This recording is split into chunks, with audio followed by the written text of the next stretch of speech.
I welcome the fact that Assad has gone. The Syrian people had to put up with his brutal regime for far, far too long. We're talking to regional allies. It's very important now that there's a political settlement, a political way forward, and it's very, very important that we emphasise that civilians and minorities must be protected in this process. But very, very pleased that Assad has fallen. Well, it's very early days at the moment. We do need a political solution to this, and that's what we're talking to regional allies about. It is a good thing that Assad is gone, a very good thing for the Syrian people. What we must also ensure as we go through this, the rejection of terrorism and violence, that civilians are protected, minorities are protected, and that can only be through a political process. That's what we're talking to allies in the region about at the moment. Our engagement is with our allies, making sure that we're making that case for a political settlement here. We have to see this as an opportunity for the future of Syria, the future that's been denied for so long, that's a future without the terrorism and violence that we've seen far too much of in this brutal regime. So it's a real opportunity. We're talking to regional allies about how we take that opportunity for a political settlement here, but it's very, very early days.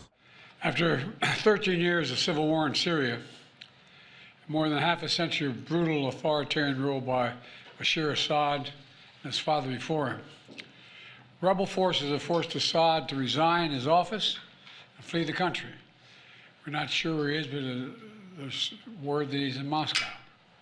At long last, the Assad regime has fallen. As we all turn to the question of what comes next, the United States will work with our partners and the stakeholders in Syria to help them seize an opportunity to manage the risks. The upshot for all this is, for the first time ever, neither Russia nor Iran nor Hezbollah could defend this abhorrent regime in Syria. And this is a direct result of the blows that Ukraine, Israel have delivered upon their own self-defense with unflagging support of the United States. You know, over the past 4 years, my administration pursued a clear and principled policy towards Syria.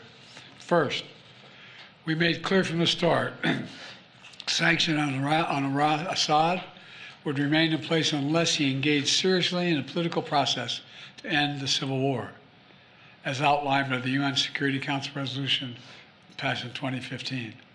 But Assad refused, so we carried out a comprehensive sanction program against him and all those responsible for atrocities against the Syrian people. Second, we maintained our military presence in Syria, our counter-ISIS, to counter the support of local partners as well on the ground, their partners, never ceding an inch of territory, taking out leaders of ISIS, ensuring that ISIS can never establish a safe haven there again. Third, we've supported Israel's freedom of action against Iranian networks in Syria and against actors aligned with Iran who transported lethal aid to Lebanon. And when necessary, ordered the use of military force against Iranian networks to protect U.S. forces. Our approach has shifted the balance of power in the Middle East. Through this combination of support for our partners, sanctions, and diplomacy, and targeted military force when necessary, we now see new opportunities opening up for the people of Syria and for the entire region. Looking ahead, the United States will do the following. First, will support Syria's neighbors, including Jordan, Lebanon, Iraq, and Israel, should any threat arise from Syria during this period of transition. I will speak with leaders of the region in the coming days. I had long discussions with all of our people earlier this morning. And I'll send senior officials from my administration to the region as well.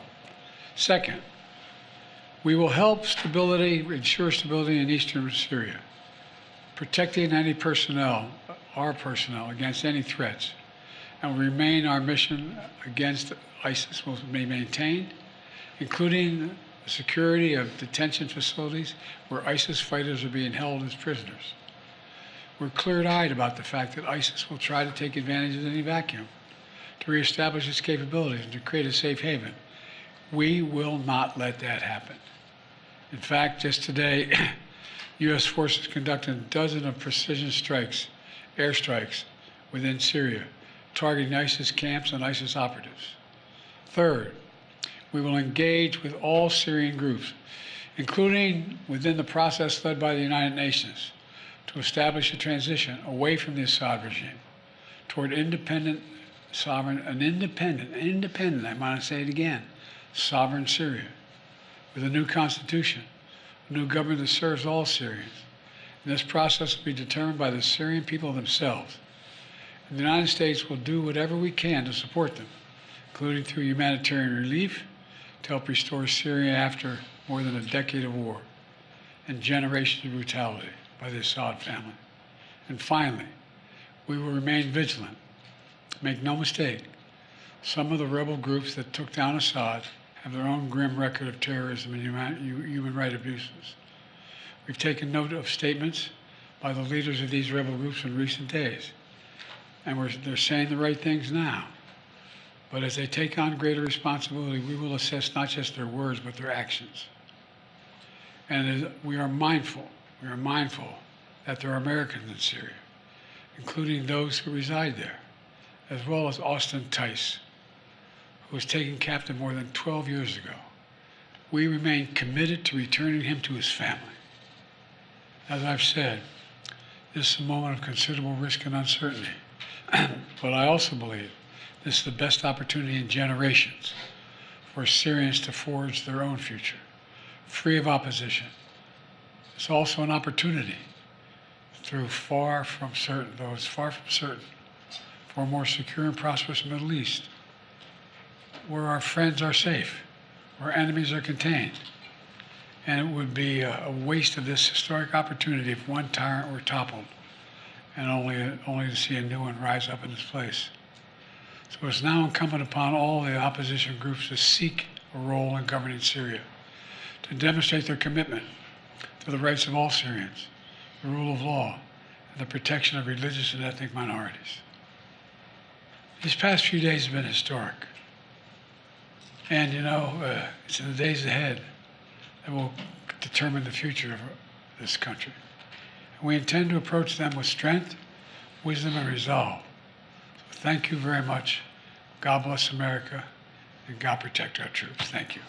What should happen to Assad now, Mr. President? Mr. President, are you concerned about all that war in the Middle East? What does the U.S. know about where Austin Tice might be and if he's safe? We believe he's alive. We think we can get him back, but we have no direct evidence of that yet. And Assad should be held accountable. Have you directed an operation to go get him, Mr. President? Is Assad in Moscow? Get who? Austin Tice. We won't want to get him out. Yes, sir. We have to identify where he is. Thank you.